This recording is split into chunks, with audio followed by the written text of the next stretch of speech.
Good evening, everybody, and welcome to the Observe the Moon Night hosted by the Royal Astronomical Society. My name is Catherine Joy. I work at the University of Manchester and I'm a lunar scientist.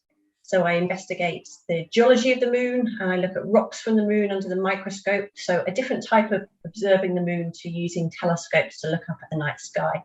So tonight we're going to be joined by lots of guests from the UK and overseas to talk about different aspects of how we observe the moon. And first of all, I'd like to introduce our first two guests to you to talk a little bit about what tonight is about and how we're celebrating the moon in all of its glory. So welcome to Stacey Tideman from NASA, who's organising this event all across the world. So I know it's not quite dark in the US yet, but welcome to the UK, where we're certainly under dark skies here. And Jeremy Curtis, who works for the UK Space Agency and who is helping involve kind of promoting what the UK is involved with future lunar exploration activities. So first of all, Stacey, would you like to kind of take us through what tonight means and how we can all get involved? Yes. Hi, everyone. Thank you so much for inviting me to be a part of your International Observe the Moon Night event. It is such a pleasure to be here with you all today. And this is definitely not just a one-person show. We have a bunch of people working on this event. And there's lots of events going on all around the world. So it's really exciting. So my name is Stacey Tideman, and I'm the outreach coordinator for the Solar System Exploration Division at NASA's Goddard Space Flight Center, which is in Greenbelt, Maryland, on the east coast of the US. I'm also the International Partnership Coordinator for International Observe the Moon Night.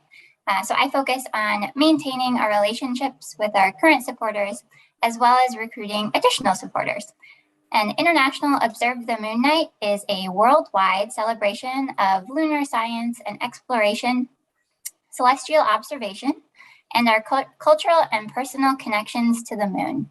Every autumn, we ask everyone on Earth to observe, learn about, and celebrate the moon together.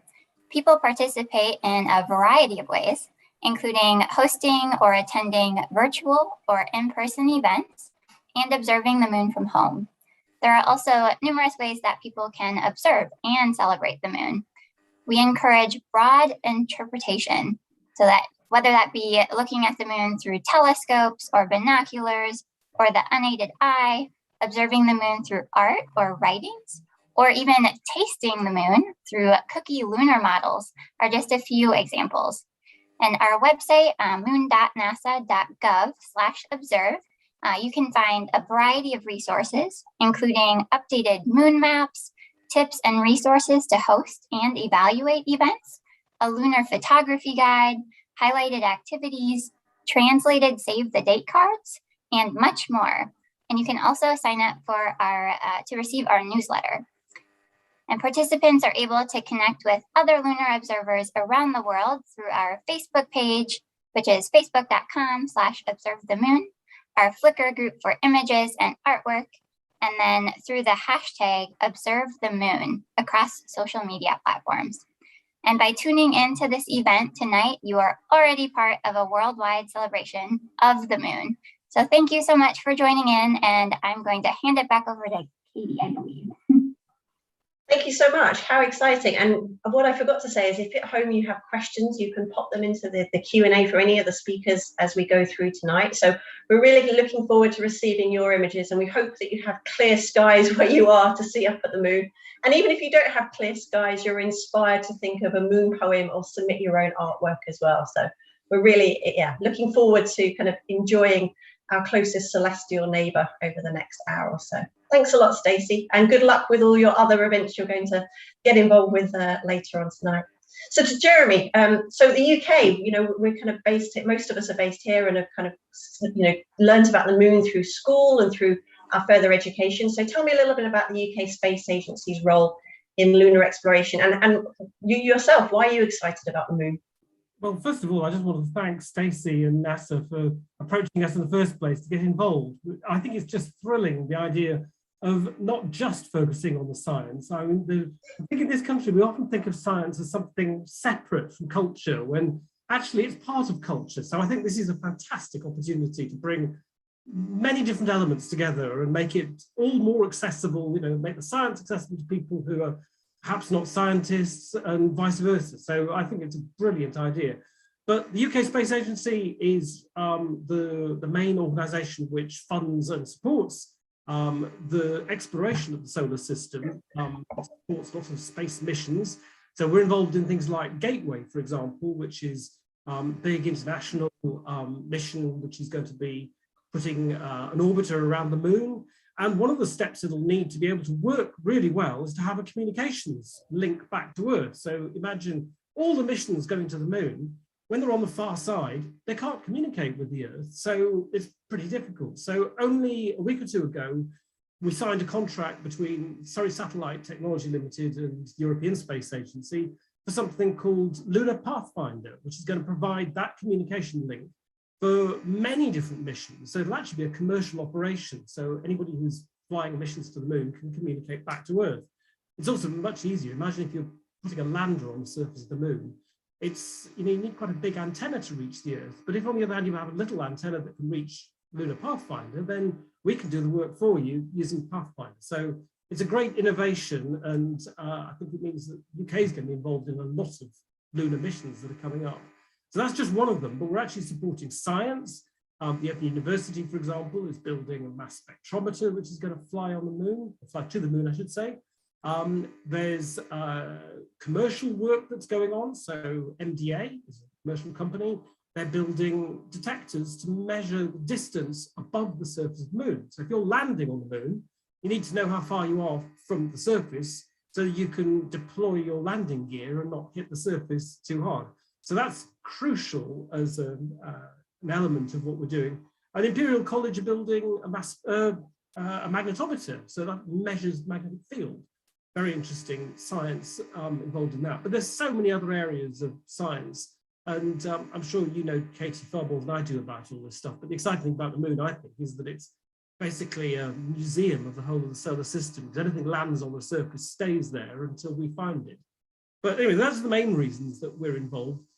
Personally, I'm head of education skills. So what I really want to do is to encourage people to think about careers in space. We've got a space sector which is growing fast. We're looking for more people all the time, mainly people with STEM backgrounds, but not entirely. So people who've got engineering or computing backgrounds are particularly welcome. But actually think of all the other jobs that people have to do. So communicating with the satellite I've just talked about, launching, building, testing, all of those things, studying the results that come back. So we need all kinds of scientists. And you'd be surprised how many people who haven't got a science background at all. Who licenses all this stuff? Who decides about what's permitted on the surface of the moon? So there's regulation that goes on. People who deal with the politics of it all. There's so much happening. So, we're looking forward to welcoming lots and lots of different people. I better stop there, Katie. You didn't ask. No, that's a wonderful, all these different career options that you can have. I think that's a really important message that you come to studying space science or science of the moon or all these different topics through a variety of different routes. And I personally find that incredibly exciting when I go to meetings and meet people from totally different backgrounds, but we're all working on the same kind of, goal to get somewhere or achieve something or share and talk about science of the moon with lots of different people. So I think that's just the different routes to get here are an amazing way to go. So, well, thank you both incredibly for your time, and hopefully, maybe you'll both get the opportunity to see the moon in real life tonight outside of your windows at various points, or when the weather clears up a little bit. But I think we're going to keep our fingers crossed for this next section, because we're going to try and actually observe the moon in real time. So I'm going to bring in my colleague, Robert Massey from the Royal Astronomical Society. But just to say thank you to Jeremy and Stacey, and if you guys want to stick around and ask questions as well at any point in time, hopefully see you later on in the evening. But thank you so much. And I'll hand over to Robert, who I know has a background in kind of observing and has long been involved with the RAS, and he'll talk a little bit later on about his book that he's written, a co-authored book about the art and science and the culture of the moon as well. But Robert, you're the observing expert, so I'm going to go over to Well, it's all relative, I think. That's a kind introduction, Katie. I dabble in this stuff, but actually, it's my pleasure. First of all, what we're going to try to do, I did. As I was coming home, I was slightly late for our setup, and I should say to people watching, I did see the moon. I thought, oh wow, it's just a bit too low to kind of take my laptop off and show you it in the UK sky, but it is there right now if you've got clear skies. We don't want you to leave this webinar. Obviously, we're going to try and tell you the best way to look at it, but it is there right now. However, we're also connected to an astronomer in Cyprus, Agapios Elia, who is an amateur astronomer and astrophotographer living in Cyprus. And during the day and night, he's the astronomy guide for the Nicosia-based Astronomical Observatory. And he has an 1010 asteroscopion.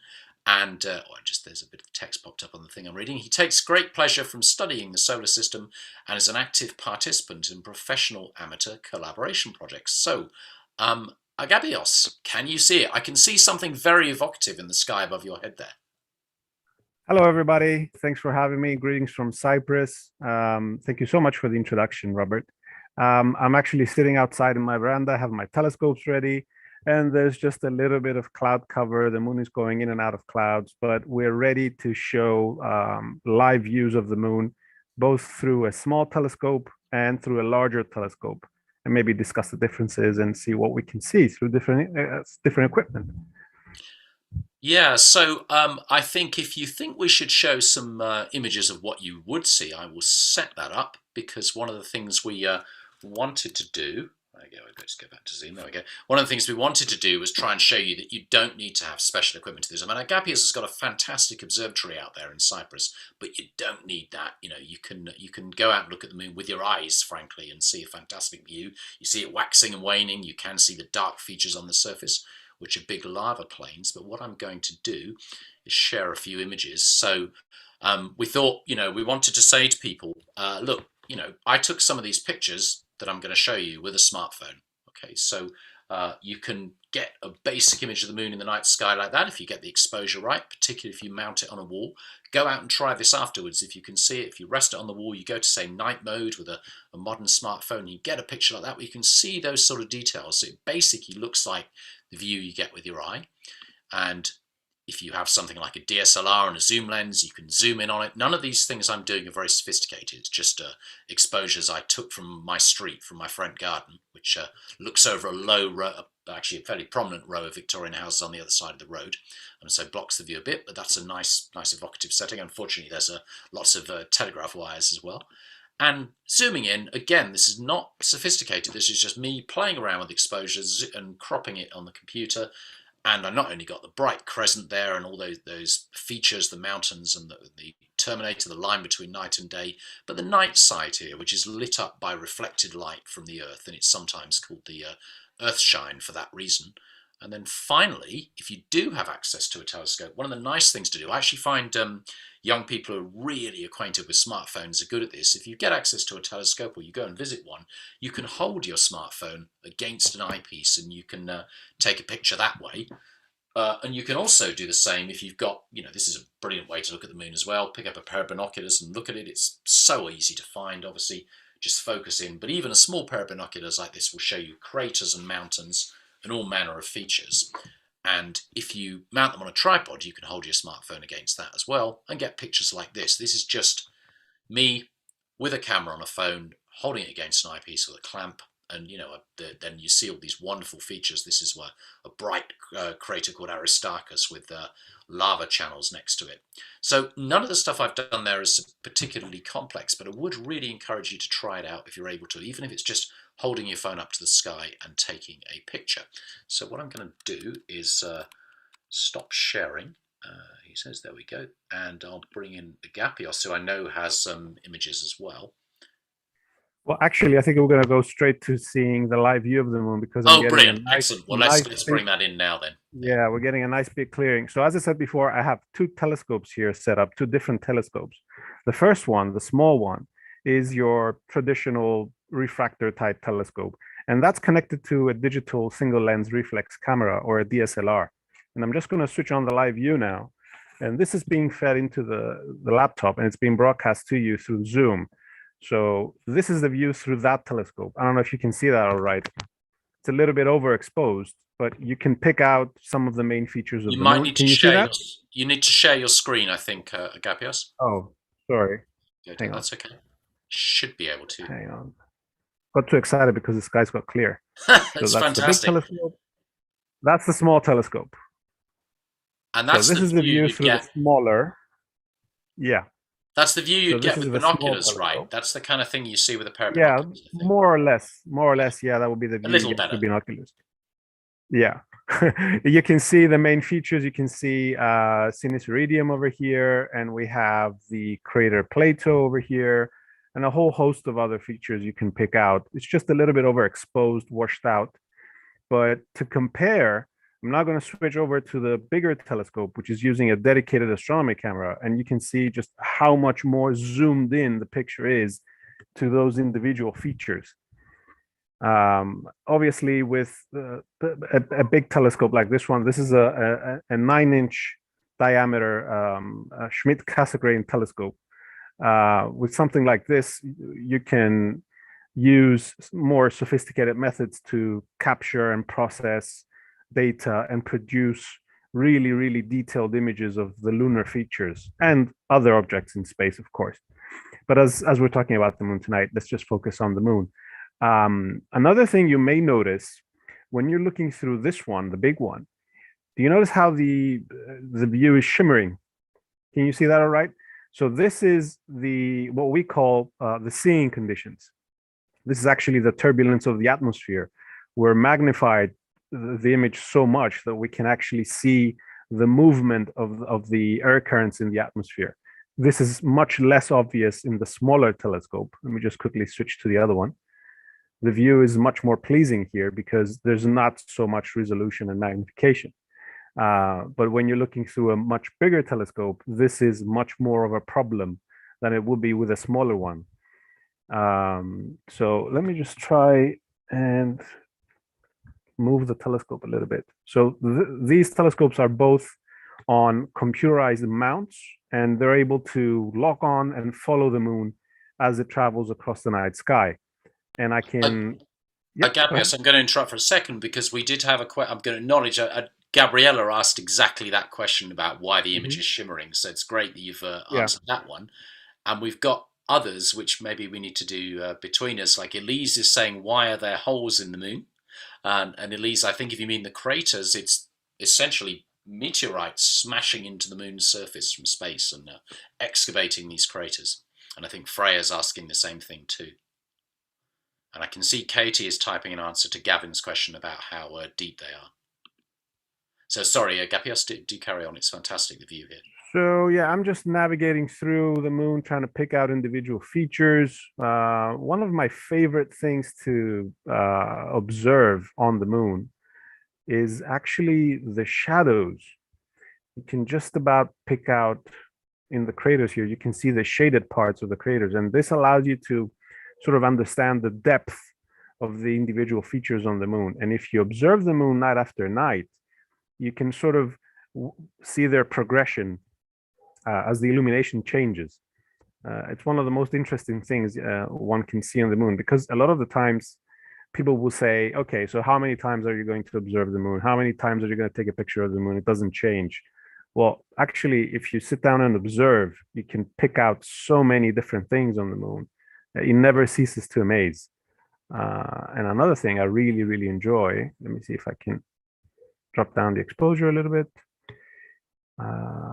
You can see on the perimeter of the moon, you can probably pick out some mountain peaks. Let's see.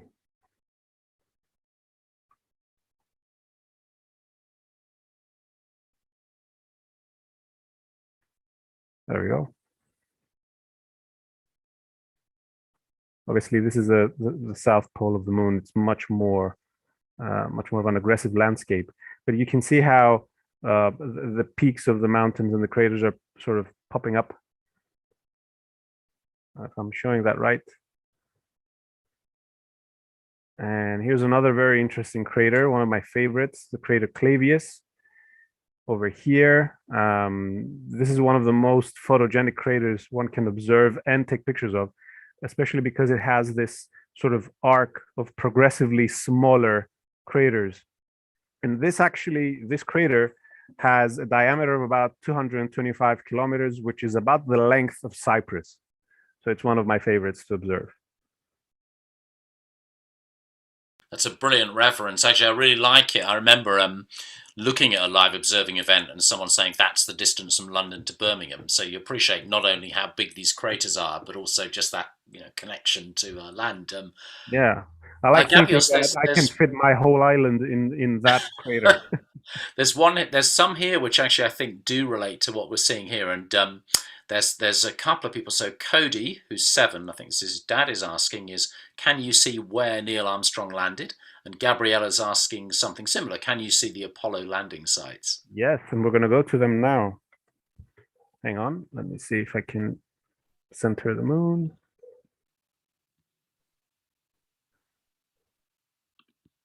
I can't believe how many questions we've got coming in. It's fantastic. We'll show the areas on the wider view through the smaller telescope. Let me just pull up some information here. So again, this is the view through the smaller telescope, zoomed in a little bit. And if I'm not mistaken, I think the Apollo landing sites should be somewhere around here. Is that Apollo 11? Apollo 11, yeah, I think it's about here. Let me just confirm that. It's yeah, I think you're right. It's yeah, the Sea of Tranquility, and for those listening here, there was 6 Apollo landers. So actually, you've got them spread out in different places. Okay, so the Apollo 11 landing site is right where my cursor is, if you can see that, somewhere there in the Sea of Tranquility. And let's see if we can pull it up on the bigger telescope to get a closer view. Yeah, we should be right on it. Right here. Fantastic. One of the things we often get asked is why, or I often get asked, when people think about the moon landings and they happened. Yes, they definitely happened, but even with a telescope like this one, even actually with the best telescopes in the world, it's not possible to see the spacecraft themselves on the surface. They're simply too small, but you can see them with lunar orbiters, and so the NASA Lunar Reconnaissance Orbiter, I know, took pictures of the landing site, and you can see things like the tracks where the rovers drove and that kind of thing. So that when you have a space probe there taking pictures of the sites from orbit, it is possible to see where the astronauts landed and where they walked. You can even see the shadows of the flags that the astronauts left. These the Lunar Reconnaissance Orbiter spacecraft in particular can see features on the lunar surface down to about 25 centimeters per pixel. It's just absolutely astonishing. But I think capturing pictures like this through telescopes from your patio, you really get a sense of just how diverse and how colourful the moon's surface is. There's lots of different shades that you can see. Katie, while you're on the line, we've got questions I think are absolutely right for you as a lunar scientist, and we've got Celeste Age 7 is asking what the moon is made of. There's also, these are really good questions. Is the moon like the Earth? Does it have a core? How do we know so much about it? And why is the South more rugged? These are excellent geology questions. What I'll do is I'll pop some answers of those in while Sally's talking to us about all the wonderful art aspects as well. And then I think Fran and I and James Carpenter from the European Space Agency will talk a little bit about lunar geology later on. But thanks so much, both of you. And if people at home have been inspired to go and look at the moon up through a telescope, I know that the NASA website, which is moon.nasa.gov/observe, have some guides for some of the main features that you can go and take a look at and explain some of these features to people. So I really urge you to go and look at some of those resources where you can look at the beautiful impact craters such as Copernicus or volcanic areas of the moon where we had volcanism in the past. But thank you, both of you. And I'm so happy that the skies in Cyprus became clear. Amazing. I mean, perfectly clear at the moment. It came good. So thank you. And thanks, Robert, for talking about your own experience as well. I really appreciate it. And hopefully both of you can stick around and answer some of the amazing questions coming in as well. So just wonderful. Brilliant. Thanks so much. And have a wonderful evening continuing to observe the moon, and may you have clear skies. So I'm going to introduce our next guest now. We're going to go over to Sally Russell, who's a retired research chemist and who is a fellow of the Royal Astronomical Society. She's an amateur astronomer with a particular interest in lunar and solar observing, as well as being a keen and creative artist. And she's married her lifelong astronomy and art pursuits together during the 2003 opposition of Mars. But whilst Mars is wonderful, I'm very happy that you're here to talk about the moon tonight. So I'm going to hand over to Sally, and she's going to show some guides on how you at home can be inspired to sketch the moon and draw the moon, and understand how the different lighting conditions we see at different times in the lunar cycle can reveal very different surfaces. So thanks, Sally. I'll hand over to you and I'll come back in a few minutes. Thanks very much, Katie, and hello, everybody. Tonight I'm going to discuss techniques for drawing the moon, and get started. Let's share my slides. Right,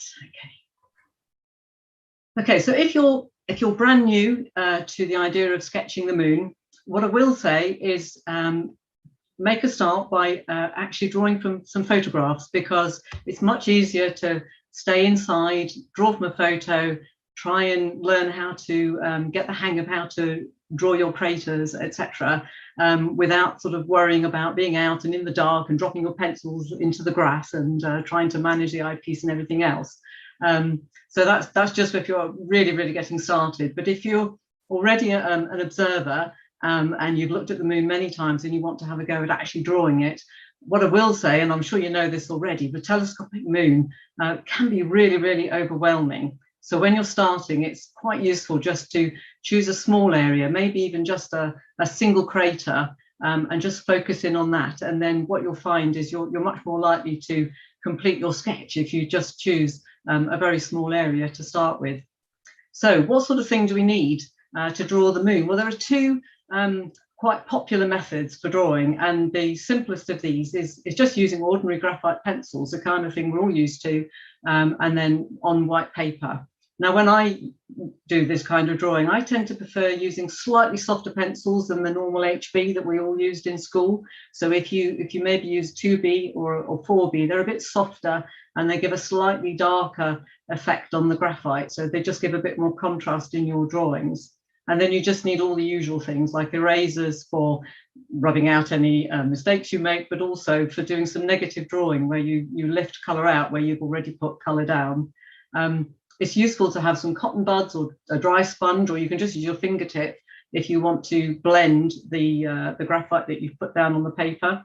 And it's useful to have a white headlight or torch when you're doing lunar drawing. Now, you've probably heard of astronomers using a red headlight when they're observing, because that helps retain their dark adaptation. But if you're drawing the moon, it's so bright and so bright in your eyepiece, it's actually helpful to have a white light on your paper, and it makes it easier for your eye to go between the paper and the telescope and to do your drawing. So with this technique, we're drawing in the shadows, and the paper is giving us the highlights. So we leave the paper blank for the highlights. All of the pictures that you can see on here, the sketches that I've drawn, these are all done with this technique. What I will say, actually, if you're using a pencil, if you can imagine, it's a small mark that you make on your paper. And so correspondingly, these are all actually quite small sketches. So again, it's a nice place to start, because you're not biting off a huge drawing to complete. It's just a little drawing. So these are all between 10 and 15 centimeters in terms of the drawn part of all of these drawings, and they're done on A5 paper. So you can see there's many different ways to draw the moon. The first sketch at the bottom left here, let me just get my eraser. So this sketch here is just a little slice of an early evening crescent moon, and I'm just suggesting the craters that are along the terminator. I'm not trying to pick out every single detail. It's just that capturing the moment of what I was seeing through the telescope. And this image here that I've drawn, this is known as the straight fault. You can see it's a higher power view. So I've zoomed in and I've just focused in on the one crater. So there was plenty of moon detail all the way around here, but I chose not to draw it because I was just focused on the one crater. So it's just a good way to get started so that you don't get totally overwhelmed. Similarly, this drawing of Archimedes, this is a much higher power view. This is 300 times, so really focused in. And again, I was really concentrating on just getting that light and shadow difference. So you can see the the shadows in the crater were particularly interesting, which is what I was trying to capture in this drawing. And then this last drawing here on the right-hand side, this was an early morning crescent moon, so the opposite to this one here. And again, I've just tried to get the little cluster of craters just again, catching that terminator light. You'll find when you look at the moon that the most interesting part is the terminator. So that's the day-night line that you see as the shadows, as the sun is progressing across the lunar surface. And that's where the contrasts are the greatest, the highlights are the brightest and the shadows are the darkest. And it's just where there's the most drama. So that's the place that most people tend to focus on when they're doing their drawing, either at or near the terminator. So this is a worked example where I've just given you some stepwise drawings to do a crater sketch. So this image of Arzacle and Alpetragius, which is quite a high power view, it was at 240 times. So again, I was zoomed right into this one. The image or the view I had of the moon at the time was like the image you can see up here, taken by Tom Glenn, who's based in the USA, and who very kindly allowed me to use it for this presentation. So how do we go about doing the drawing? Well, what we want to do is capture the main shapes of the features that we want to draw and that are on view for us. So you can see there's a large and a smaller crater. So the first thing to start with is just try to get those rounded crater shapes. We're looking at these craters pretty much from above. They're not sort of on the edge of the moon, so they're not at a funny angle. So they are just about circular. So this is the first step of any drawing, just try and get those initial shapes down. And then you can see in the next step, I started to put in some of the shadows.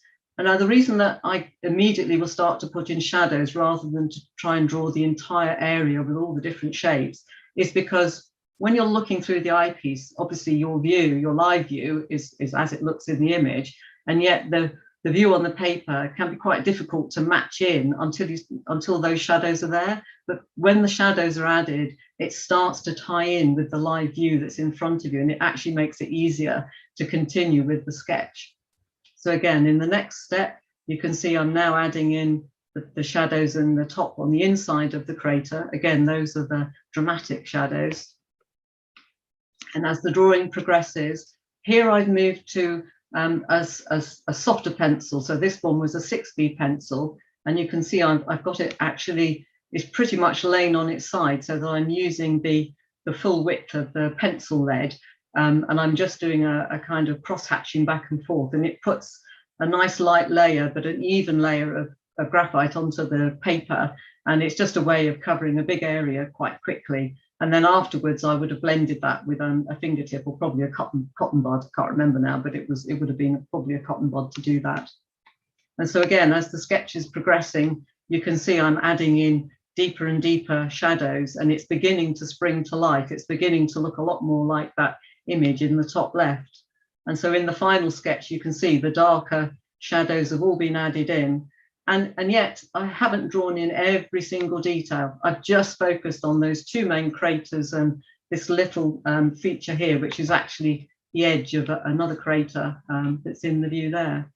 So as I said before, the lunar terminator, this is the area with the most drama. It's where the light and shadow is the most exciting. And what we really want to look at, it's the tones and the boundaries between the light and dark. That's the thing that we're actually wanting to focus in on.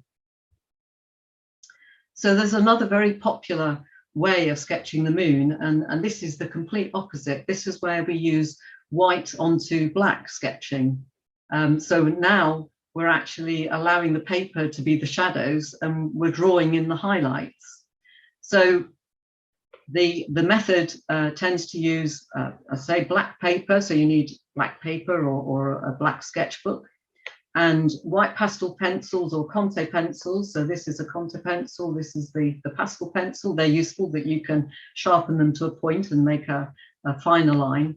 It's also useful to use white soft pastels and Conte sticks, which are these two here. And you can see they will draw a thicker line, a fatter line. We also use putty and plastic erasers for this technique. So a putty eraser is very soft and malleable, and you can mold it to, for instance, make a point, which you can then use to take away some of the pastel that you've already put on the paper. And it's a way of drawing in very neat shadows, very tight shadows, and making fine features.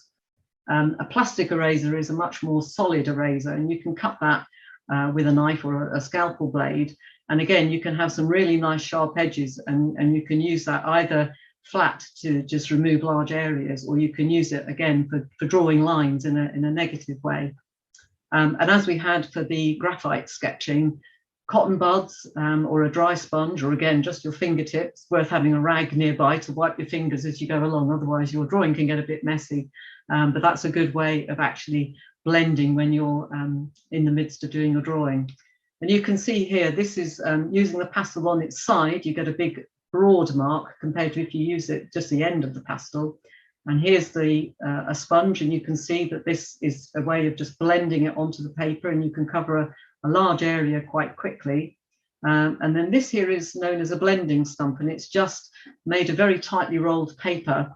And you can use this to pull the pastel around on the paper, and you can actually draw some really fine lines and much more delicate lines than if you tried to draw them directly using a pastel pencil or a Conte pencil.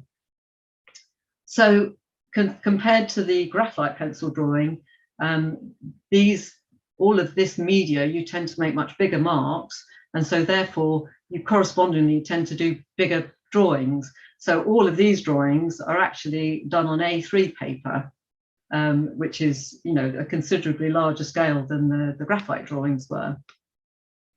So when I go out to observe, I tend to have a browse around the moon, and then I sort of will settle on something that looks really interesting to me at the time, and that's what I will choose to draw. So these two sketches here are the same region of the moon, but the first one here is sunrise in that area. So this is more like coming up towards the first quarter moon. And this is the sunset version of the same area, which is when we're, again, of this Plinius area of the moon. Now, when I drew this sketch, it was just what was on offer.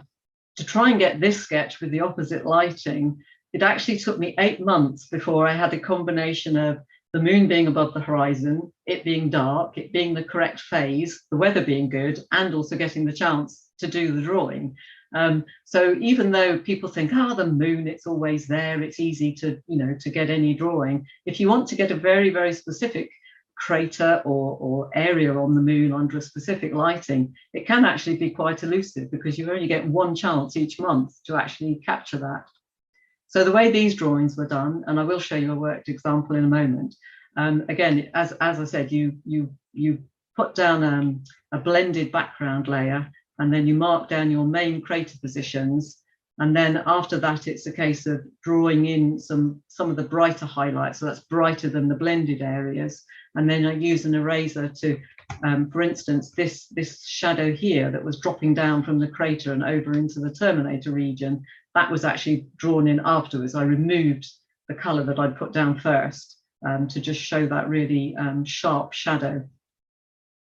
And so we can do lower power views. Obviously, there's so many different ways to draw the moon. So for this full moon sketch, I actually used a T-plate. So it was about a 15 centimeter diameter T-plate. And I used that to draw a template circle for my moon. And then I filled it in, obviously, after that, again, using all the pastel technique. This drawing here probably took me about 30 minutes. And just to give you an idea, these ones here both took somewhere in the region of about an hour and a half. If you attempt a big drawing on the terminator region of the moon, you really only get about an hour to an hour and a half before all the shadows have changed, because of course that's the region where the sunrise or the sunset is happening. And so the features can change. What can happen is these are little mountains that are just catching the sunlight. Well, they pop into view as time marches on, and by the time you get to the end of your sketch, you might find there's some extra mountains that weren't there when you started. So it's just something to bear in mind, just how long you want to spend and how much you want to capture. So the last drawing here is of crater Gassendi, which again was a very zoomed in view. So you can see this is 340 times magnification. And again, it is right on the terminator here. So the drama is big, and you can see that, you know, juxtaposition of the light and the dark, and the really bright highlights and the really dark shadows. And again, this was drawn in a similar way. So I blended the area here and then just mapped out the crater shapes, and then added in the shadows afterwards by removing some of the pastel. So just going on to this worked example, just to give you an idea of how it all comes together. You can see this is another A3 drawing, and I'm starting there with the pastel held on its side, just so that I can cover the big area of the paper. And then I'm blending that with a dry sponge. It's a natural sponge, but it doesn't matter. You can use a rag, or you can use your fingers. It doesn't really matter. You just, you know, whatever works for you, to be honest. So I've now got the terminator area up here, and I've started adding in just the rough positions of the craters. So this is just a very simple outline using a pastel pencil. So to get that fine detail crater positioning, I find the pencil works best because it's a nice sharp mark, whereas for the background, it's, you know, this is when you use the pastel on its side. So different ways of using the different media can give you the results that you want. So here I've already drawn in a couple of these craters, and I've removed the pastel with the putty eraser to give that dark shadow, so you can begin to see the three-dimensionality of the drawing as it comes to life. So here I've now got to the stage where I've added in a few more craters. Again, this is negative drawing to put in these sharp shadows that go up towards the terminator. And I'm drawing in the crater rays that come from Kepler, that's crater Kepler. Now, the way that I've done these, rather than actually drawing them on using the pastel or the actual pastel pencil, is to take the little chunk of pastel in my hand, and then I've rubbed my fingertip on the pastel to pick up some of the pastel onto my finger, and then I've rubbed that onto the page, and it just gives a very soft mark in comparison to if you try to draw it directly using the pencil. So this is just putting in a few final details, and you can see the finished sketch. So again, with the pastel, the larger marks give you larger drawings. Blending is a really useful way of getting those lovely big lunar areas, and the negative drawing with the eraser is a way of getting the fine features. So just to finish off, there's a few general practicalities that you need to consider, and there's lots of help out there as well for moving forward in your sketching journey. So creature comforts.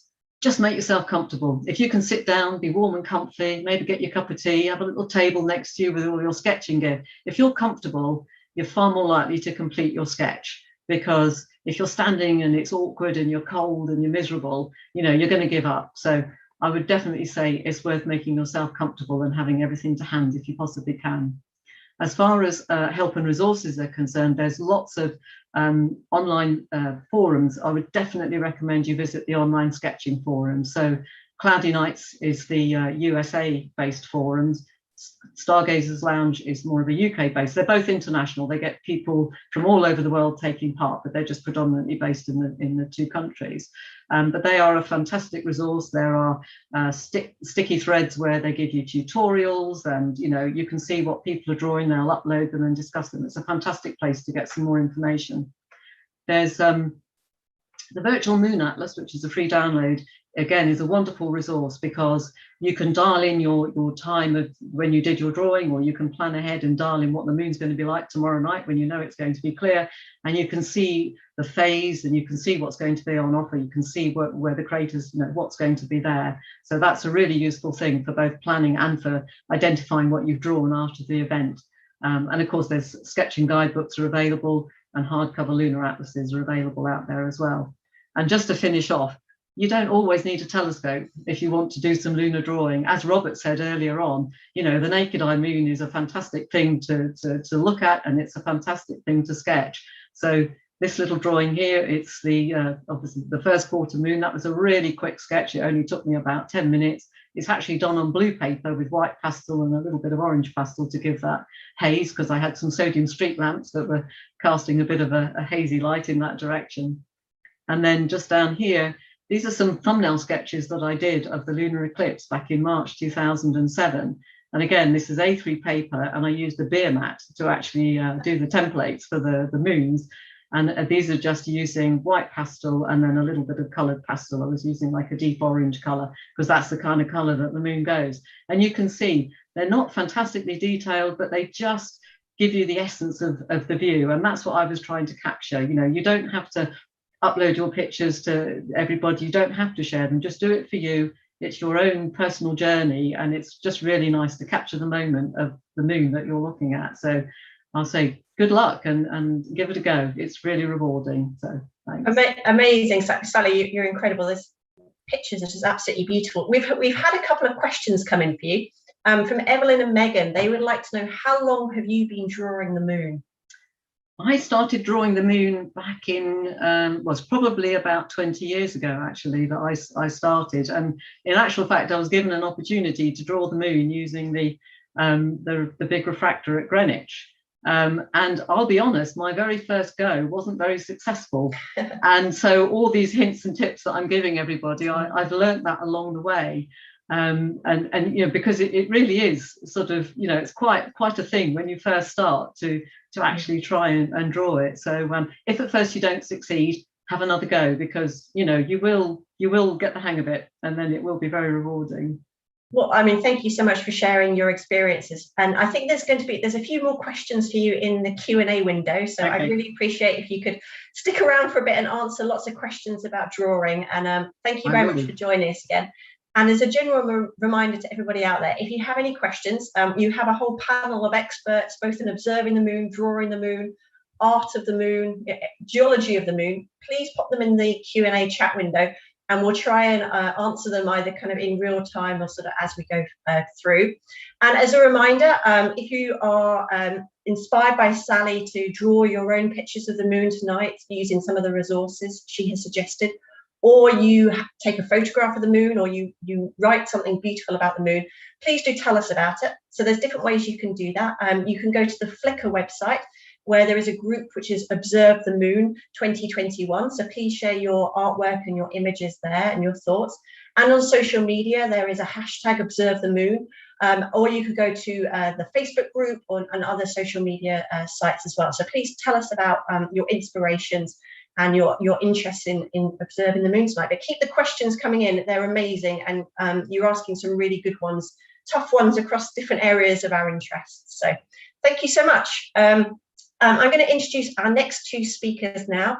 Hopefully they're standing by and ready with their cameras and microphones. We have Dr. Fran MacDonald, who's joining us from over in Europe, and Dr. James Carpenter, who's in Europe as well. Good evening, guys. Hope you're doing okay. Thank you very much for making the time to join us. I know it's a little bit later where you are than here, but it's great to see both of Fran and James are long-standing colleagues in lunar science and exploration. So to introduce Fran, similar to me, she's a geologist by background, a planetary scientist, and does research into moon rocks before she got persuaded to go and work at the European Space Agency, where she's doing some really exciting projects helping to plan for the next generation of lunar explorers. And Dr. James Carpenter is a physicist by background, was involved with studying X-ray chemistry processes on Mercury before he too got distracted by ESA, and is now helping to kind of plan the next steps in lunar exploration. So thanks, guys, for joining us. And I'm going to ask you both some questions, but if you want to chip in and ask your own questions yourself, please do. So I should maybe, before we jump into the science and exploration of the moon, are you inspired to make your own art or your own kind of poetry or anything else about the moon? Maybe we could start there. It's funny you should ask that, Katie. So as I was preparing for this earlier on today, I felt inspired to write a poem. I don't write poems very often, but I did. I'm going to save it till the end. Okay. You're going to close the piece with a poem. Close with a poem. Okay, lovely. Fran, what about yourself? I don't have any poetry to share, but I've been inspired by the amazing questions that have been dropping in. There's some really good ones there. So hopefully we can touch on some of those now, and we'll be revisiting the chat as the chat box to type answers if we don't cover it now. But yeah, I'll leave the creative flair to James. And I've heard the poem. It's I was going to show off my one creative thing. So I can't draw or write poetry like other people, but I have made myself a cushion with I don't know if you can see this on the camera, a geology map of the moon. So there you go. I'm keeping comfortable at home with the moon behind me tonight. So that's my only creative force. But anyway, past the creativity, let's talk a little bit about what we know about the moon and where we're going to explore next. So Fran, maybe I could go to you first of all. We've had some questions about how old the moon is and what the moon's made of. So maybe just briefly you could introduce what we know about the moon's geology. Yeah, I mean, it's an exciting place to go and explore the moon. It's our closest neighbor. It's the easiest one to get to. It can not only learn a lot about the moon, but it tells a lot about the early Earth as well. So one of the first things that was really discovered from some of the first samples that were returned is just how similar some of the bases of what the moon is made up of, the rock types that you see there, just how similar to Earth they are. And it's evoked that they've had this very common origin and been entwined in their histories. So it's, but whereas Earth has been sort of resurfaced through plate tectonics and weather and oceans, we've lost some of that history to be able to go back to the rocks and read that history. So this is where the moon actually has this very ancient surface. We're talking about 4.5 billion years old, that we can go back and look at these ancient planetary forming processes by looking at these really old rocks that are preserved on the moon. It tells us not only about the Earth and the moon, but the inner solar system and some of the other planets. So yeah, the moon, it's a large body of rock. But what we have also learned from some of the early analysis is that it's not just this primitive mixture of rock. It's actually gone through a process of evolution that we call differentiation. And this is what we think happens to most of these large planetary bodies, and also the Earth as well, where you have this kind of formation of a central core. You then have a mantle in the middle there, and then you have this crusty outer surface that you see. And this was just not understood at all until we really looked at the rocks, and we inferred from the chemistry there that this is a process. It's called a magma ocean process, and it's all intertwined. And this was you need to be able to start with a large molten body, and this is inferred from a giant impact hypothesis. So you would have had an early proto-Earth, super hot, super hot, and it's considered that perhaps something about the size of Mars perhaps impacted this proto-Earth, and under this very violent early beginning, you had the moon sort of blasted out as part of this this interaction, and then coalesced to form this moon that stayed tied and locked to the Earth. And this is all reflects why there might be some of this common chemistry you see. You do see differences, however, once you start to look at detailed chemistry, look at the different types of isotopes you can have of the different elements that make up the minerals that themselves make up the rocks. So you start to see some of the differences between the two, but to a first order, there's quite a lot of common interest there. So it's really great place to look back and see what can we learn about our early Earth and the origins of planets themselves. And also a little bit later on as well. So the dark areas of the moon, the mare areas, were made in volcanic eruptions that erupted onto the moon between about 3.8 and 3.2 billion years ago, we know from the rock sample. So the moon wasn't just a dead planet for a long time. It's kind of had this active geological past as well. Yeah, so although it's comparatively inactive, as I said, in terms of plate tectonics, it's not dead at all. There's still a lot going on there. You've even been able to see this from some of the surface missions we've had, when they deployed experiments that were able to monitor this activity, such as seismometers that could record moonquakes that were happening and going on. So you're really seeing that there is activity there. It represents this idea of the differentiation, where you have a core and action going on there. So it's not a completely dead place at all. And the impacting, which is the major things hitting the moon activity happening there, is also evolving rocks in other ways that we perhaps don't necessarily see on Earth, because we're a little bit more protected with an atmosphere. So the moon does not have this sort of atmosphere. So you get to see a record of the space and the interaction with the sun. The solar wind that comes streaming out from the sun actually gets implanted into the soil we have there. So you actually, it's not only learning about the moon itself, you really start to understand the history of the sun and the solar system as well. And this is why we send our missions to the moon, is to understand all these different types of processes. So maybe we could just touch on that. So we had the Apollo missions that visited and brought rocks back. We had the Russian lunar missions, which were also sample return missions. And we've recently just had the Chang'e mission, which has brought back rocks for the first time since 1972, which is really exciting. But we also have this fleet of satellites that are exploring the moon. So what are you inspired by? What do you think is the most exciting result out of all this new exploration activity? I mean, this is the thing about the exploration. No one solo mission tells you all the answers. It's great to have them all working together, comparing the results that you get and looking at these different scales and different ways at the moon and drawing together the stories, the history that might be coming together. So it's sort of difficult to pick out one. I'm slightly biased in that I do like to do sample analysis. So for me, really having those return samples is a key part. We've been able to really do some detailed analysis of well-calibrated machines on Earth to really drill into some of these questions that may have arisen from the orbital data, but we've been able to address them by looking at them with different types of sensors here on Earth to really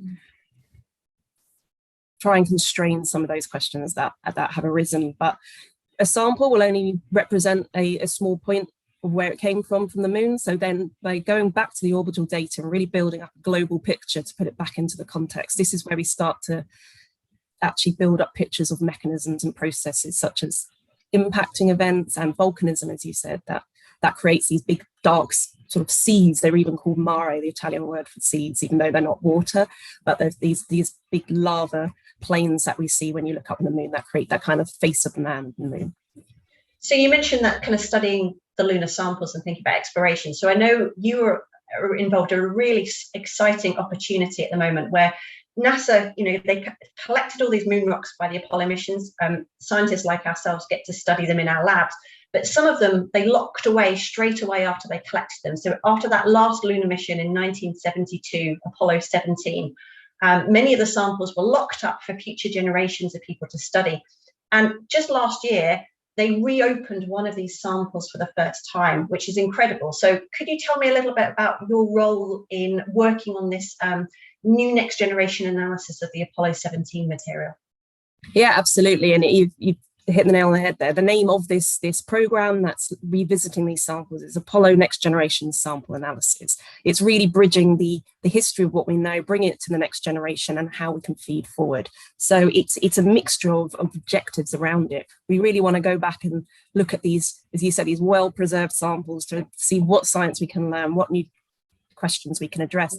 And particularly, and this was where they had great foresight by preserving these samples, knowing that technology would advance, that you would get these more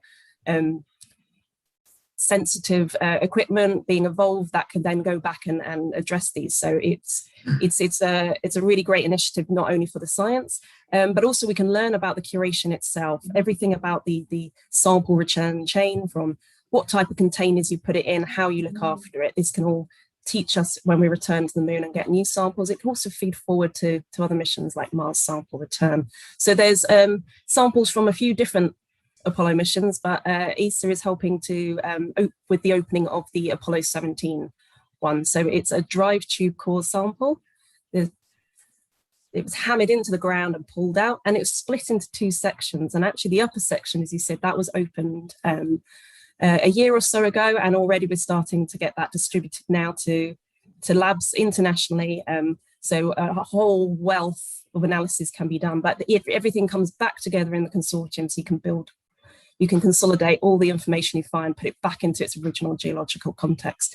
And some of the questions that we're wanting to address with these analyses are exploring the lunar volatile reservoirs and cycles, and also exploring the dynamics and the history of the landing site of Apollo 17, where you had this incredible landslip event. And as I said, we want to feed forward lessons to future sample return. But in particular, the lower core has not been opened yet, and that's been vacuum sealed. So ESA's built a hooking device to carefully extract that gas in it. It's like a giant can opener, we're calling it, so we can extract that gas for future analysis. And that work will help plan ahead for what, when we go back to the moon in the future and collect more samples. So you sort of, as you say, feeding that technology and that knowledge forward. And can I ask, have you been lucky enough to observe the moon over in the labs in America? Have you got to go and actually see observed the moon rocks as they are, kind of sitting in that curation facility? I have. I've been incredibly privileged to actually go to the Johnson Space Centre facility and get up close with the rocks. And it's and for a lunar geologist, that's the best way. Short of going to the moon it's Christmas, yeah. Fantastic, thanks, Fran. I'll come back to you then, because I have a question to ask everybody. But I'm going to move over to James now. So we talked a little bit about what ESA is doing at the moment to plan for that next generation of lunar exploration. So maybe, James, you could just summarise what's in the works. What is ESA doing with going to the moon, and why is that inspiring to you? There's so much happening. I don't know how time. Okay, but you're a busy man. Right? So we have robots going to the moon with loads of different countries to understand water, ice, and other stuff we find at the poles. That's interesting for science. It also could be a resource for the future. We're working on the service module for the Orion capsule, which is going to take humans towards the moon for the first time since the 1970s. Working on the Gateway, which is an orbital outpost near the moon, which is going to be when the crews go. We're working on a cargo lander to take cargo to the surface of the moon to support the first human missions to the lunar surface since the 1970s. And that can also deliver robotic missions, which we're planning for the 2030s too. So, and this is all done in this huge international context. Just to give you an idea, right? This is my backdrop, right? This is what it's all about. You've got a robot and a human, and they're working together because they're like best friends and partners. And that's the idea. It's about human and robotic partnership internationally, to explore the moon. And ultimately it tells us about that bit there, where that comes from, what that's all about, and tells us how to look after it better. That's what it's about. Thanks. There you go. That's the prospect. So you talked a little bit about humans back to the moon. So the last time we went with people was in 1972 with Apollo 17. And there's been many attempts and plans to send human beings back to the moon for lots of different reasons, not just science, but to understand how we explore. So tell me a little bit about, what are the prospects for humans back to moon, and what's planned, and how does that link to a broader context of humanity going out into the solar system more generally? So I think you have to remember that Apollo happened at a very particular time for a very particular reason, and was driven by a geopolitical environment that made it was important, it had to be done.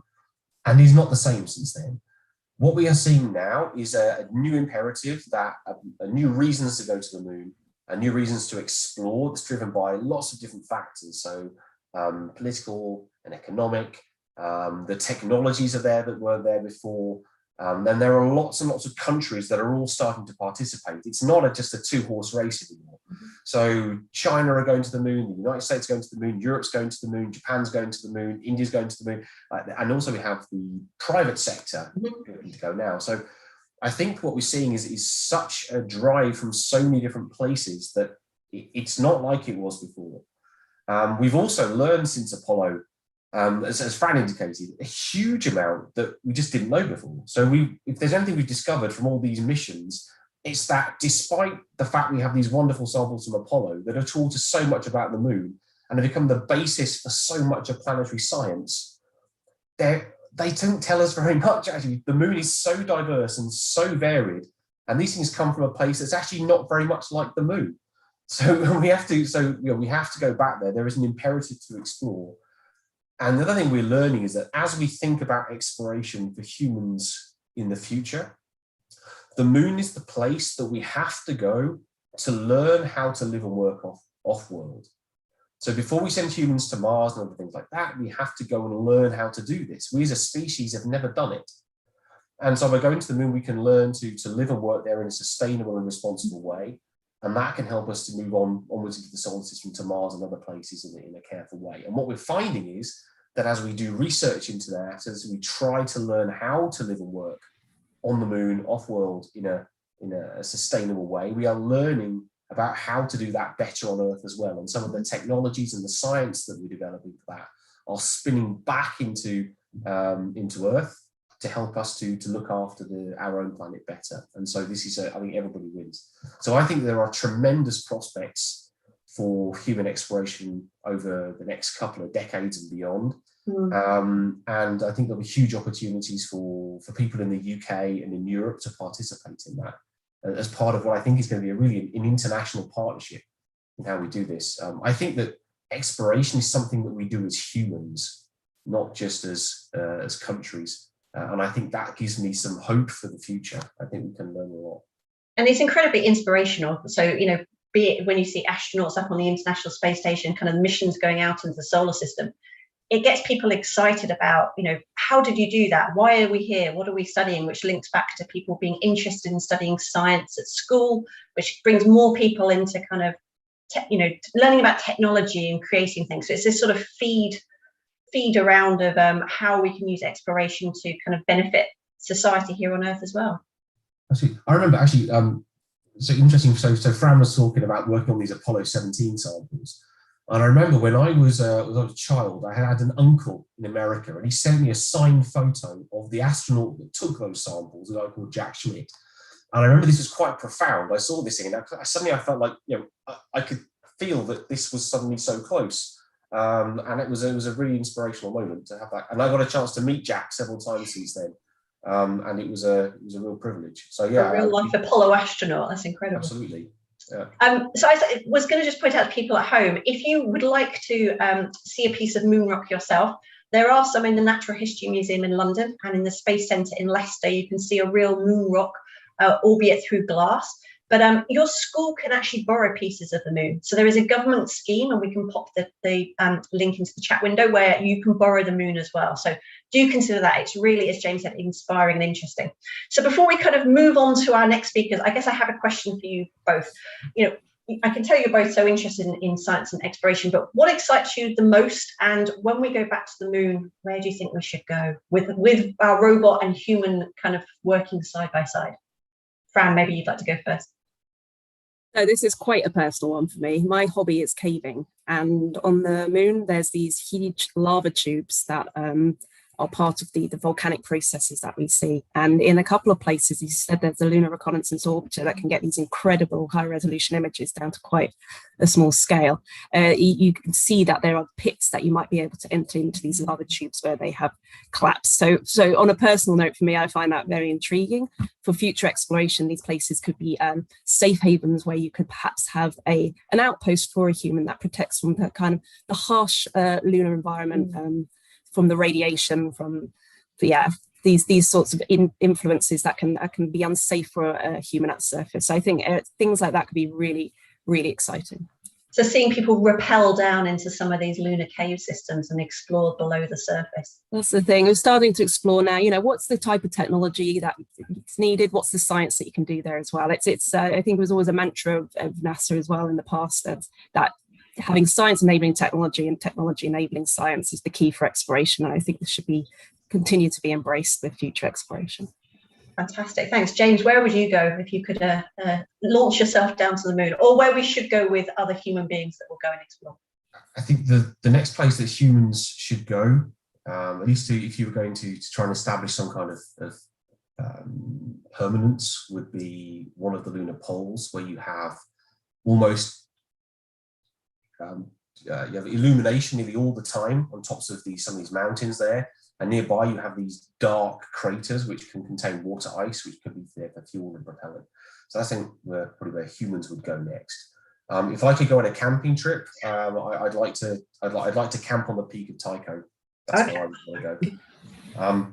Good choice. That's one of the youngest impact craters on the near side of the moon, which you can observe beautifully if you've got a clear view tonight. Beautiful. And if you look for some photos of Tycho, images from Tycho from the Lunar Reconnaissance orbiter, there's a spectacular image of the peak of this thing. And if I can I read my poem? You can have one more. Because this is why I'm excited. I want to read my poem. That's why I'm excited about it. So I wrote this earlier on, like about an hour before we came on. It just popped into my head and I wrote it down. And I checked with Fran, and Fran said it doesn't sound stupid, so I'm going to read it to you. Okay. The moon is big, and it's grey, and it's round, where the earliest history of Earth can be found, where planetary smashes from eons before, recorded in rocks from the deep crater floors, can show us the violent past that we share with our cosmic neighbours, all hanging up there. And deep in the darkness, surrounded by cold, we find icy water that's precious and old, an archive of comets and even our sun, a resource for rockets and humans to come.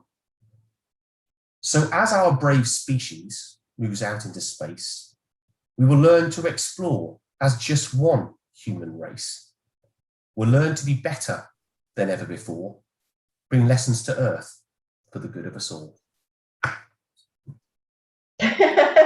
Hopefully people are applauding at home. Thanks so much. I wasn't expecting oh, it's beautiful. Maybe if you can get it into 120 characters, you could pop it onto Twitter and share more widely. But no, just thanks, guys. I know it's late over in Europe, but and we really appreciate the fact that the European Space Agency is driving things forward, working internationally to kind of return us all to the moon. So it's an absolute pleasure. And I think there is a bunch of questions coming in for you that I can't keep up with. So if you wouldn't mind sticking around a little bit longer, and if anybody at home, rather than raising your hand, if you could pop a question for Fran and James about exploration and science, or maybe some more inspirational poetry from James into the Q&A window, I'd appreciate it. But super lovely to see you both, and thanks so much. It's been a joy to see you. So Thank you. Thanks, Daisy. Bye. So whilst you guys at home are continuing to observe the moon, just a reminder, hopefully you've been as inspired as James has to write some poetry, or draw a picture like Sally, or take a photo of the moon if you're lucky enough in the UK to have clear skies tonight. So please do share those on the Observe the Moon 2021 Flickr site. Pop them onto social media using the Observe the Moon hashtag. And please do go to the NASA Observe the Moon website, where there's loads of resources where you can learn a lot more about the moon and learn about future exploration efforts, as well as what's on the surface of the moon as well. So I'd like to bring Robert back into the discussions. This is Robert Massey from the Royal Astronomical Society. And up next, he's going to be talking with his colleague Alexandra about their book. So Robert, would you like to introduce Alexandra? And then I will hand over to you guys for the next section, which is returning to the arts theme. So I'll see you in a little while. Thank you so much, Katie. And I have to say, I've been sitting there frantically typing even, just because there are so many fantastic questions coming through, and I know that everybody else on the call has been doing the same. So really great stuff, actually. So yeah, it's my great pleasure to introduce, or to reintroduce Alexandra Loska, Dr. Alexandra Loska, who in her day job is a curator at the Brighton Pavilion, and but she's also an author of an increasing number of books anyway, on topics as diverse as colour, things to see in Brighton and Lewis, and with me, and it's really credit to her for the idea for this, wrote a book on the moon in art, science and culture. So I'm going to bring in Alexandra first, I think. Hello. It's wonderful being here by all you scientists. So,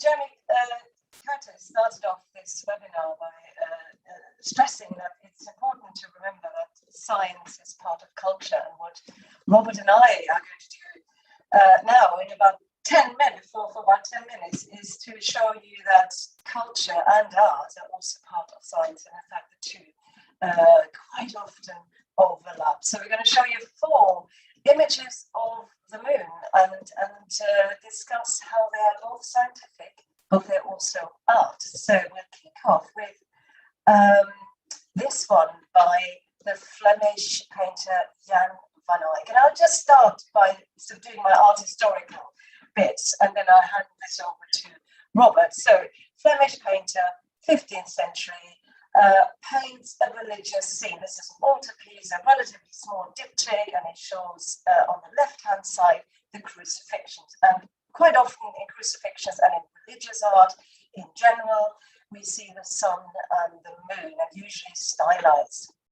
And here, if you zoom in, if you just look at the thief here, on the cross on the right, you see the moon just behind him in a landscape. So I could talk forever about what the moon symbolizes in religious art, but it's clearly here in a religious and in an art context.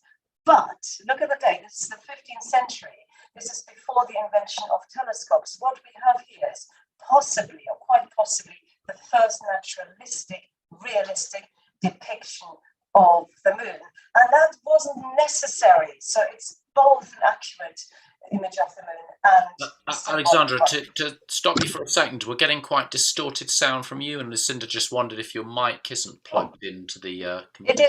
It is plugged in. Can you hear me now?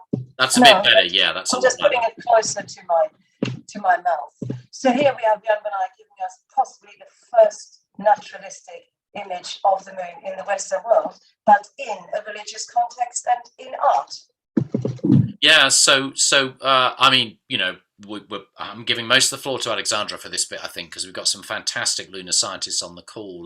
Well, and Katie actually helped read through some of the texts that I wrote to make sure they were accurate. But what you notice in that middle panel is a depiction of the gibbous moon. And if you think back to that, in other words, the moon that's gone beyond full in this case, and it's going towards that half moon, the last quarter moon, the last part of the month. And we know that that's the moon that you see in the morning sky, so it enables us to date and work out the time that he created the painting, because, you know, we know where the moon is in the sky over many thousands of years in calculations. And just to show you how wonderfully accurate it was, I'm really impressed by this. You can see the dark mare. Look on the right at the image I took just again with a smartphone actually during the day. You know, it's there, isn't it? You can see the features in the same place. So the reason this is special is because until that time, there had been no depiction like this. You see it in, you know, Neolithic representations, obviously, you know, mega monuments and so on at Stonehenge, but you don't see artistic depictions that are in any way scientifically accurate. Alexandra, so we go to our next image. We go into the next one. I'm going to hand this over entirely to you. Although for me, as an art historian, this is a beautiful image. But this is a map of the moon. And you would say, well, that's just a scientific image, isn't it? Yeah, I mean, this is described as the first scientific map of the moon. I'm never entirely sure about that definition, actually. It was done by Cassini, who started off as an astronomer in Italy before making his way to the court of Louis XIV, where he made a great deal more money and had a very nice position in the Paris Observatory and so on. And we have this in our collection at the Royal Astronomical Society, which is why I've included it. It's a wonderful example of an early moon map, a very good moon map considering it was done in the late 17th century. And, you know, it shows the kind of view you'd expect when you look at it through a modern telescope. Although the only distinction, I think, is that when you look at a full moon, as you've got there, the craters look much more beached out. What he's done is emphasize the fact that they have depth and they're rugged. But there's one thing I want to bring to your attention, which is a feature down. I'm going to move I don't know if you'll see my mouse. You probably won't see my mouse, but at the bottom center of the image there, that's it. Alexandra, that's it. Move it round that bit there. You can see this little promontory, which is on the edge, I think, of Mare Crisium, one of the lunar features. They were called things like the Sea of Crises. There's no water there. They're all lava plains. And when you zoom in on it, it looks like it does at top right. It looks like a woman's head with tresses of beautiful hair stretching back. So I thought he depicted this just as some work of fancy because there's some woman in his life that he wanted to depict in a map in a very romantic gesture.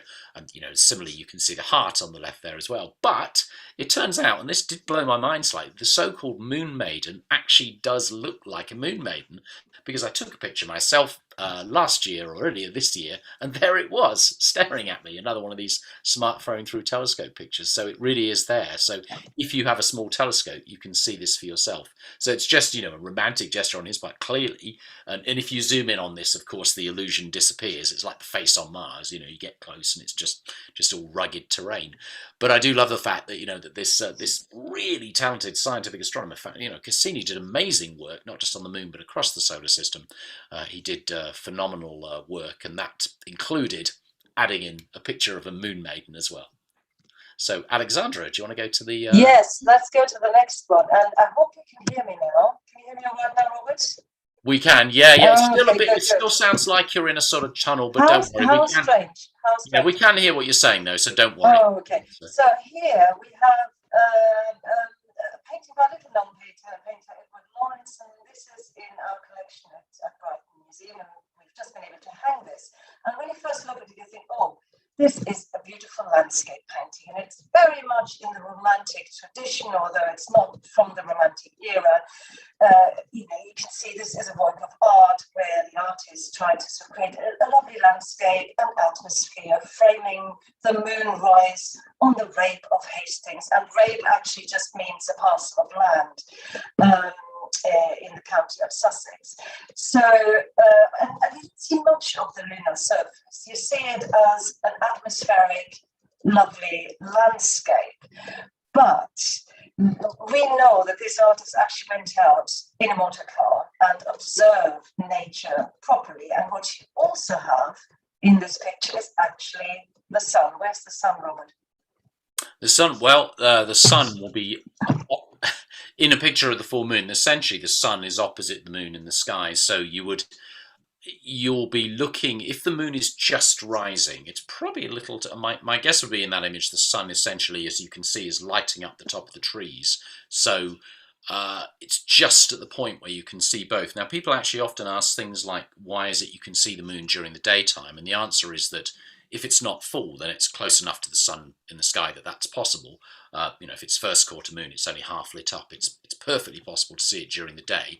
But in this case, when it's full, you need the Earth's atmosphere. There's a bending effect called refraction, where the layers of the Earth's atmosphere lift both the moon and the sun slightly when they're near the horizon. So it is just possible, if you have a perfect good horizon and clear weather, to see the moon rising as the sun sets. And that is obviously what Lawrenson is capturing there, that beautiful moon, obviously at a vast distance in the distance, and the sunlit tree, the tops of the sunlit trees above. So we have both the moon and the sun in here, and an accurate observation and depiction of the moon rise. And we'd like to finish with this. Because, I think this is one of the most wonderful examples of where science and art and culture come together. And I'm sure lots of you have seen this or heard about this. This is one of Robert's neighbours in Bristol, an artist called Lunar. And he has created this called the Museum of the Moon. It's several large models of the moon, about 7 meters in diameter. And where's the science in this? Well, it is, if you want a scientific model, it's created from high quality NASA images of the lunar surface. But what makes it art? Well, he declares this to be art, but it's also a concept. It's conceptual art, because what this piece does, which he hangs in public spaces, outside or inside, it not only does it allow you to look at the lunar surface from very close, it also brings people together. It also has that romantic notion of all of us coming together, looking at the moon, using it as a focal point. So I think it's a wonderful example of art and science being in one object, in one piece of art. And we've seen that. We've both seen it in different settings. It was in Bristol Cathedral not long ago, and we gave a talk with it in the background, which was fantastic. And Luke was there, and we chatted to him. And in the Blue Dot Festival, the last time that took place in 2019, and we stood and stretched up to it from the mud.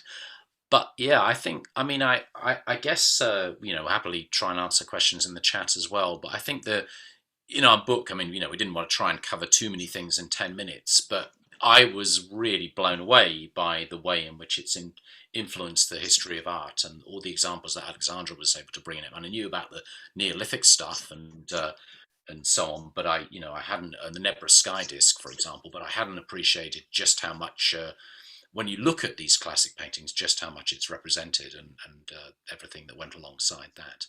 And how much is imbued with culture at the present day, through used in adverts and used in signage, and kind of the moon is all around us whenever we walk down the high streets as well. Yes, in popular culture, it has all these associations, and we've had a couple of questions about this already. It's so evocative, but it also is one of the great constant things in human culture, which is why I was so blown away by the response to Look Jones' Moon in different settings.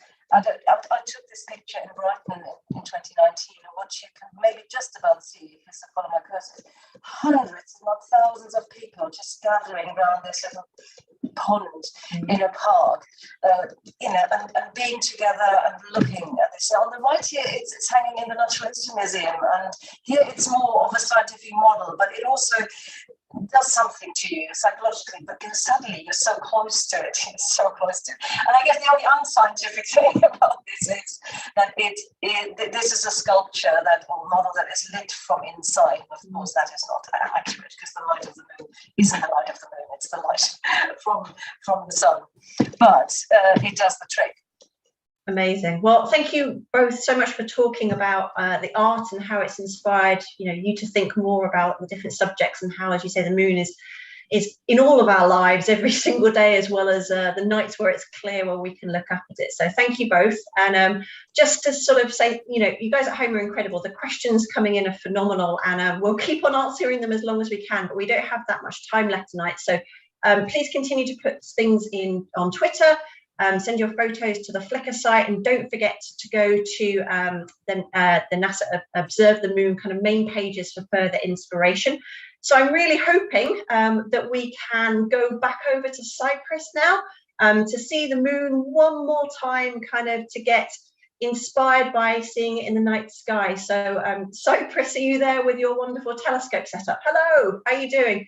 If you could unmute yourself. Oh, fantastic. And it looks like the clouds are staying away. So yeah, maybe just for a couple more minutes, you could show us the moon in all of its glory right now live through your telescope, if that's possible. Absolutely. Everything is back to normal here. Excellent news. You didn't get the UK weather curse anymore. No, it was just a temporary thing before. We like to share our weather with you this evening. So here is a close-up view of the moon. I was just taking some images. This is the crater Clavius that we were talking about before, and there was a really nice comment in the Q&A by a viewer who said this was the setting for Stanley Kubrick's 2001: A Space Odyssey. This is where they found the monolith. So I was really amazed to read about that. So yeah, I've been busy taking some images, and I can show you. Let's see. So this is an unprocessed view of this crater, and I'm just going to do some astrophotography magic. We're going to do some sharpening now and see if we can get some more details. Fantastic. So this is an impact crater that was made when an asteroid or a comet slammed into the moon's surface millions, more than likely billions of years ago. And you can see that the shape of the impact crater has scars of smaller craters that have been kind of impacted on top of it. So, oh, wonderful! You've really sharpened that up for us. So, what are we seeing, kind of with the shadows and the different parts of this image? So, other than the really photogenic appearance of the crater with the individual, with the smaller craterlets going in this arc and going progressively from larger to smaller, you can see the shadows within the individual craters. And you can also try, I don't know if you can squint, you can see ever so smaller and smaller and smaller craters. So I think with this telescope, the resolution under ideal conditions would be down to about 1 kilometer across. Okay. So on a really good night, we can resolve individual craters down to about that size. It's amazing. So that's 1 kilometer across, for context, is the same size as Barringer crater over in Arizona that you can go and visit if you're lucky enough to go to the US, which when you're standing next to that crater here on Earth, it's enormous. But, you know, in an image like this, a 1 kilometer crater just kind of gets lost among the many millions of craters covering the moon's surface. It's an absolutely beautiful photo. And the fact you took it tonight just a short while ago is just incredible. What's your favorite thing to observe on the moon? Is it the impact craters? I'd say yes, because they're so different to one another. I mean, there's all kinds of shapes, and some of them have the ejector rays that you can see, and the different depths and features. Absolutely, yeah. I'd say the craters are incredible. Just the diversity. Well, I'm so grateful that you showed us your wonderful telescope setup, and the fact that, wow, for those of us that don't have the moon in a clear sky tonight, we can kind of vicariously live through your fantastic feed from Cyprus. So just wonderful stuff. And I'll kind of say thank you from all of us, and hopefully if there's one last question about observing the moon, you can pick it up before the end of the evening. But we're entering into the last couple of minutes. Everybody at home, thank you very much for joining us on Observe the Moon Night 2021, which is a collaboration set up by NASA, but linked to with agencies and organizations and people at home having an Observe the Moon party. So there you go, from a porch in Cyprus with an Observe the Moon party of one shared on the internet, to hopefully many of you at home are going to go outside and have a look at the night sky. But just thanks to Stacey for coming from NASA, Jeremy from the UK Space Agency, Sally, our artist, talking about drawing the moon, our astrophotographer in real time, amazing, in Cyprus. We've had Alexandra and Robert talking about their wonderful book, and Fran and James talking about science and exploration of the moon. And we just have to thank the Royal Astronomical Society, and in particular Lucinda, who's done an amazing job kind of putting this whole night together with all of the guests. So she's been brilliant, and you guys have just asked the best questions at home. So keep asking questions about the moon, keep thinking about it. And when you look up at it in the night sky, hopefully we've changed your mind and your opinion about what the moon is, why it's so beautiful, and how you can involve the moon in your lives more in the future. So thank you, and see you all hopefully next year's Observe the Moon Night, and take care and safe moon watching. So I'll say good night and see you soon. Bye.